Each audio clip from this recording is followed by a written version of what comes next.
Hi everyone, welcome back to another episode of Login Helps. In today's video, I'm going to show you how to create a new grid on Flipgrid. Flipgrid is a free video discussion platform from Microsoft that helps educators see and hear from every student in a class. If you'd like to create a new grid for your students to respond with short videos, keep watching the video till the end and don't forget to subscribe to our channel by hitting the subscribe button. Press the notification bell icon so that you'll never miss another update from us. First thing to do is click open your web browser. In the search box, type in flipgrid.com and press enter. Log in as an educator, and once you're logged into your account, go ahead and create a topic. Select the Topics tab under Discussion and click on Create a Topic. Now add a title for your topic, or you can also get started by choosing the topic from the display as well. Click on Add Topic and add the topic to your grid by clicking on Add Topic in blue. Now tap on Add to Group and select your group that you'd like to add a topic on. If you'd like to add as an individual topic, you can select the first option right here that says Add as an individual topic and click Next. Now, on the next page, your title will be automatically typed in with the help of the topic that you chose and added from the library. Since all of the information under Details has been typed in, head over to the next tab where it says Permissions and add your students to whom you'd like to give access for your topic to. You can add a student by entering a specific email address or by creating usernames.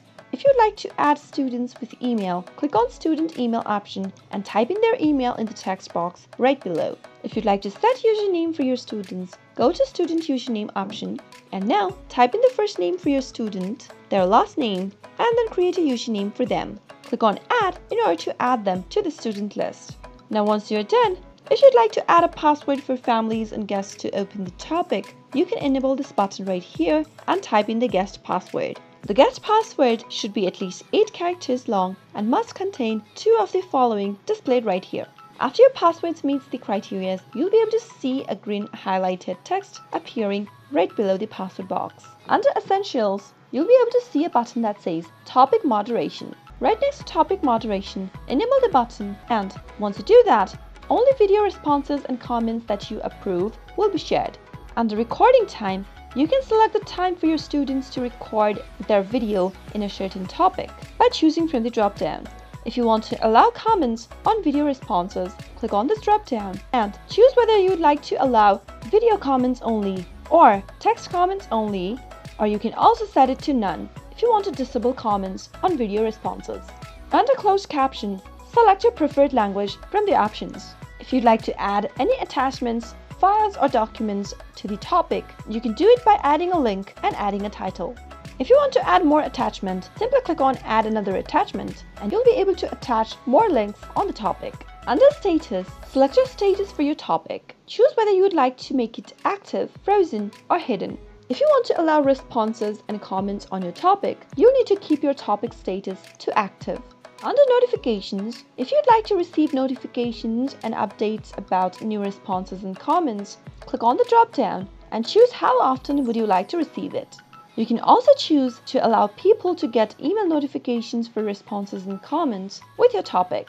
To do so, enable the button, and now under Video Responses, you can allow filters, stickers and other effects on videos and cover images that your students' responses. If you don't want to allow them to use that, you can select None as well. Similarly, you can allow video editing, attachment links, view counts to display the number of views a video has received. If you want people to like your videos, you can click on this button right here, right next to like, and people will be allowed to give a like on your videos.